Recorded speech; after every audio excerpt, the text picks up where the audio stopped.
It was fun, bitin. Sana mas humaba pa. Sana sa next KMJS Gabi ng Lagim, may role din ako doon.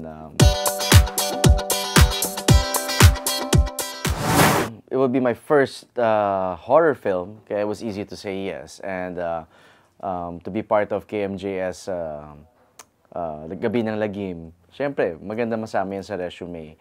And basically, that was it. Because of the fact na first time ko gagawa ng horror film and matagal ko nang gusto matry yun. And alam ko it does come with challenges sa pag-portray ng isang role sa isang horror film. So, I wanted to be put to the test.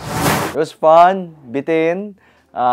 Sana mas humaba pa. Sana sa next KMJS Gabi ng Lagim, may role din ako doon. Sabi ko, may nagtanong sa akin kung anong gusto kong gampanan.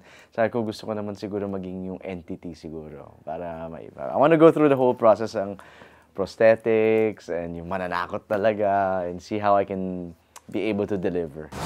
Iba siya because the setting is in around the 1960s. 1967 to be exact.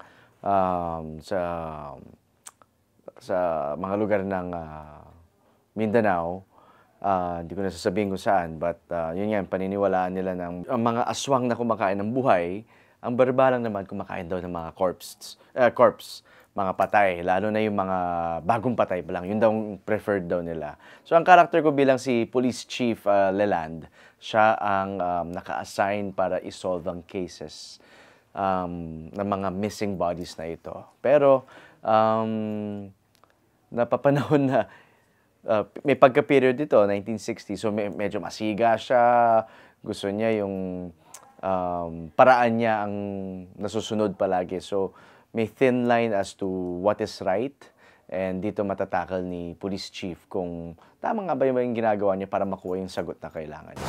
A variety of different horror films. Dahil sa pelikula na ito na KMJS Gabi ng Lagim, not one, not two, but 3 stories na makukuha ninyo. Ang sanib, ang berbalang, at ang pochong.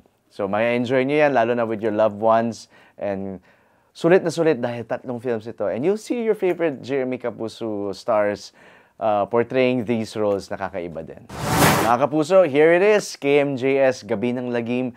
3 stories na handog nila para sa inyong lahat. Para ma-enjoy ninyo with your friends, family, at mahalay mo, yung ka-date mo.